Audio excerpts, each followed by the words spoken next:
Sana, back to Asnawi. Can they finish? Yes! Indonesia come forward and...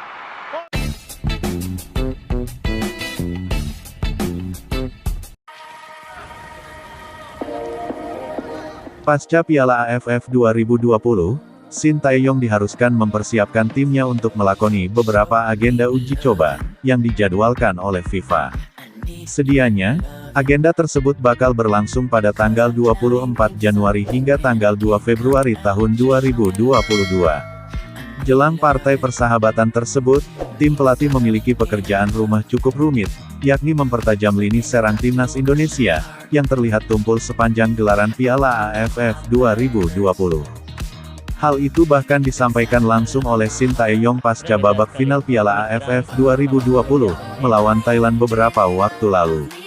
Memang di tim kami posisi yang paling lemah itu striker. Di Liga Indonesia posisi striker banyak diisi orang asing yang banyak dipakai, ucap Shin Tae-yong. Untuk mengatasi hal ini, pelatih asal Korea Selatan tersebut meminta PSSI segera mengurus proses naturalisasi Ragnar Oratmangun, pemain depan Liga Belanda berdarah Indonesia, agar bisa memperkuat timnas. Menurut laporan dari eksekutif PSSI, Hassani Abdul Ghani, upaya menjadikan Ragnar Oratmangun menjadi WNI masih terus bergulir sampai saat ini. Jika semuanya berjalan lancar, maka Shin Tae-yong selaku pelatih kepala tim Garuda, bisa memanggil Ragnar Oratmangun untuk kualifikasi Piala Asia. Dengan kedatangan Ragnar Oratmangun, timnas Indonesia yang sebelumnya sudah punya beberapa pemain lincah sebagai penyuplai bola di lini depan, berpotensi kian tajam di kotak penalti lawan. Berikut formasi timnas Indonesia, seandainya kedatangan Ragnar Oratmangun. Formasi pertama adalah 3-5-2. Dengan mengandalkan 5 pemain tengah, membuat timnas Indonesia akan semakin sering melakukan penguasaan bola. Pada taktik ini, Ragnar Oratmangun bakal ditempatkan sebagai striker. Namun berbekal kecepatan, serta kebiasaan yang kerap bermain melebar di Liga Belanda, Ragnar Oratmangun mungkin dimainkan pada posisi second striker.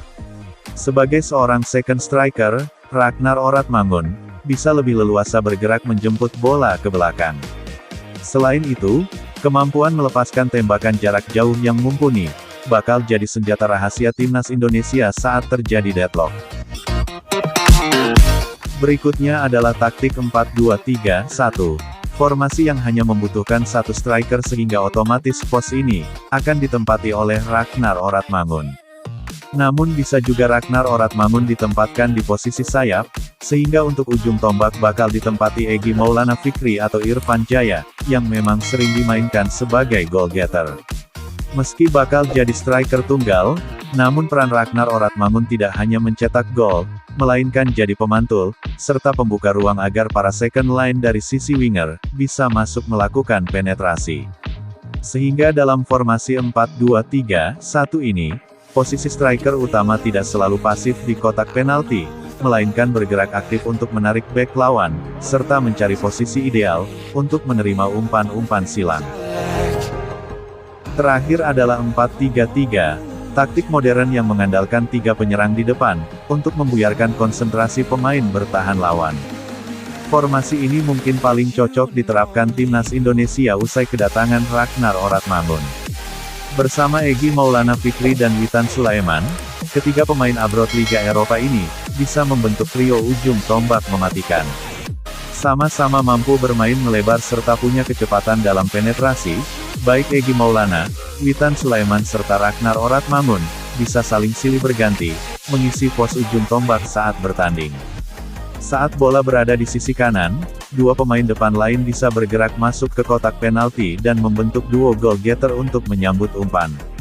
Sementara saat bola diterima center striker, giliran 2 penyerang dari sisi kanan dan kiri, yang masuk ke kotak penalti lawan, untuk menunggu umpan dari second line.